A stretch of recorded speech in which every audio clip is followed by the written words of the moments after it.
Friends, welcome back education BA tutorial. मैं सोनालिका चौहान आपके लिए हिंदी का एक और नया टॉपिक लेकर हाजिर हूँ। आज के इस हिंदी के टॉपिक में हम अल्प प्राण, महाप्राण और सघोष और अघोष ध्वनियों को समझेंगे। इस टॉपिक से प्रत्येक कॉम्पिटिटिव एग्ज़ाम में 4 से 5 नंबर के प्रश्न पूछे जाते हैं, जो आपके लिए बहुत इम्पोर्टेंट है। तो चलिए हम इन्हें देख लेते हैं। और आपसे कहना चाहूँगी कि यदि आपको वीडियो अच्छा लगता है, पसंद आता है, तो प्लीज़ हमारे मोटिवेशन के लिए एक लाइक तो बनता ही है।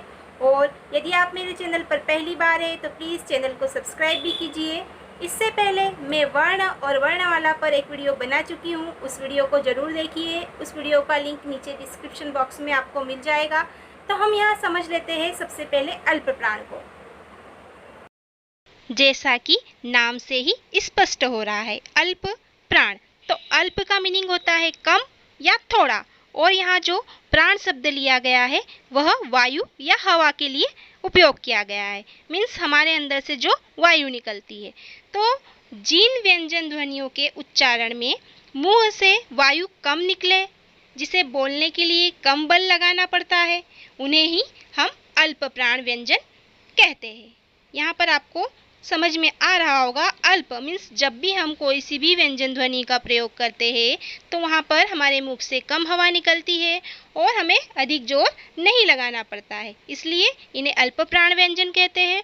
और जो प्रत्येक व्यंजन वर्ग के पहला, तीसरा और पांचवा व्यंजन वर्ण और इसके अतिरिक्त अंतस्थ व्यंजन तथा जो द्विगुण व्यंजन ड है वह अल्प प्राण के अंतर्गत आते हैं। यहाँ पर आप चार्ट देख रहे हो। यहाँ पर मैंने क वर्ग, च वर्ग, ट वर्ग, त वर्ग और प वर्ग ये सारे व्यंजन लिख दिए हैं। इन्हें स्पर्श व्यंजन भी कहा जाता है। और हमारे जो व्यंजन है वह क से ह तक के होते हैं। तो आप यहाँ देख रहे हो कि इन वर्गों में जो पहली लाइन है, तीसरी लाइन है और पांचवी लाइन है, इनके जितने भी वर्ण हैं वे सारे वर्ण अल्प प्राण के अंतर्गत आ जाते हैं। तो इसी को हम अल्प प्राण व्यंजन या अल्प प्राण कहते हैं। देखिए आप क, ग, ड, च, ज इन सब को बोल कर देखिए। आपको इन्हें बोलने के लिए अधिक जोर नहीं लगाना पड़ेगा और हमारे मुंह से जो वायु का दाब है, हवा का दाब है, वह भी कम होता है, इसलिए इन्हें अल्प प्राण व्यंजन कहते हैं। अब हम महाप्राण को देखते हैं। अल्प का मीनिंग कम था, अब महा का मीनिंग होता है अधिक या ज़्यादा और प्राण मीन्स वायु। तो वे व्यंजन ध्वनियाँ जिनके उच्चारण में अधिक बल लगाना पड़ता है और जिसमें वायु का दाब अधिक होता है, उसे हम महाप्राण व्यंजन कहते हैं। तो यहाँ पर प्रत्येक व्यंजन वर्ग के दूसरा, चौथा व्यंजन और जो हमारे ऊष्म व्यंजन होते हैं, साथ ही साथ द्विगुण व्यंजन ड, ये सारे महाप्राण कहलाते हैं। यहाँ पर भी आप चार्ट देखिए, जो क ख ग वाला है, तो इस चार्ट के अंतर्गत जो दूसरी लाइन है और चौथी लाइन है, ये दोनों ही महाप्राण के अंतर्गत आती है। इसके अतिरिक्त जो हमारे ऊष्म व्यंजन है, ऊष्म व्यंजन कौन कौन से हैं? श, श, स और ह, साथ में द्विगुण व्यंजन ड, ये सारे की सारे महाप्राण के अंतर्गत आते हैं। क्योंकि जब भी हम इन व्यंजन वर्णों का उच्चारण करते हैं तो हमें अधिक बल लगाना पड़ता है और हमारे मुख से जो वायु है उसका दाब भी तीव्र होता है, इसलिए इन्हें हम महाप्राण व्यंजन कहते हैं। आपको समझ में आ गया होगा कि महा का मीन्स अधिक, जहाँ पर भी हम किसी व्यंजन वर्ग को बोले और अधिक जोर लगाना पड़ रहा है तो वहाँ महाप्राण हो जाएगा, और जहाँ हमें कम दबाव लगाना पड़ रहा है वहाँ पर अल्प प्राण हो जाएगा। तो अल्प प्राण के अंतर्गत आप 1, 3, 5 या रख सकते हो और महाप्राण के अंतर्गत 2 और 4 इन अक्षरों को, इन संख्याओं को आप याद कर सकते हो ट्रिक के तौर पर, है ना। सारे वीडियोस यदि ट्रिक के साथ सीखिए तो उस वीडियो को आप बहुत जल्दी से क्लिक करके देखते हो, लेकिन ट्रिक कोई होती नहीं है, सभी को समझना पड़ता है, वही ट्रिक होती है। अब हम यहाँ पर सघोष और अघोष ध्वनियों को समझ लेते हैं। यदि आपने अल्प प्राण और महाप्राण को अच्छे से समझ लिया है तो आप इन्हें भी बहुत आसानी से समझ सकते हो। स और घोष घोष का मतलब होता है नाद, आवाज, ध्वनि।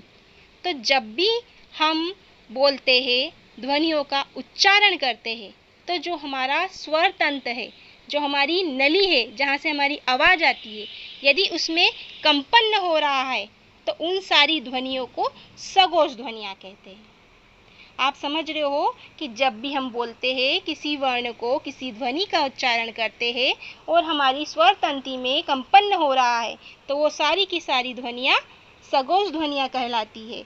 और जितने भी हमारे स्वर है, कल हमने समझा था वीडियो में स्वर और व्यंजन को, तो जितने भी स्वर है और प्रत्येक जो हमारे व्यंजन वर्ग की लाइन है, उसका तीसरा, चौथा और पांचवा जो अक्षर होता है, जो वर्ण होता है, साथ ही साथ जो हमारे अंतस्थ व्यंजन है, य, र, ल, व, और यहाँ पर अंतस्थ के साथ एक ऊष्म व्यंजन का प्रयोग भी किया जा रहा है, ह।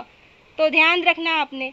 तो ये सारी की सारी ध्वनियाँ सघोष ध्वनियाँ होती है। इस चार्ट के माध्यम से भी देख लिया आपने कि पीछे के 3, 4, 5 ये सारे के सारे जो अक्षर होते हैं, जितने भी वर्ण होते हैं, वह सघोष के अंतर्गत आ जाते हैं।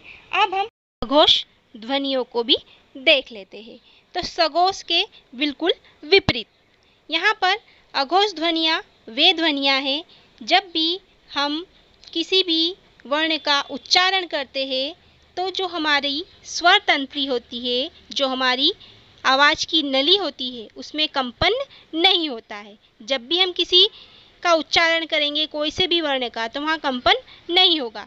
तो जब भी कंपन नहीं हो तो उसे हम अघोष ध्वनि कहते हैं। यहाँ पर भी जो व्यंजन वर्ग का पहला, दूसरा व्यंजन वर्ण और साथ में ऊष्म व्यंजन अब यहाँ हमारे पास 3 ही बचे हैं। यहाँ से जो ह था वह सघोष ध्वनि में चला गया है। तो ऊष्म व्यंजन कौन से? श, स और स। यहाँ पर भी आप चार्ट देख रहे हो, तो यहाँ पर पहला और दूसरा व्यंजन वर्ग, ये सारे क वर्ग, च वर्ग इनके नाम है।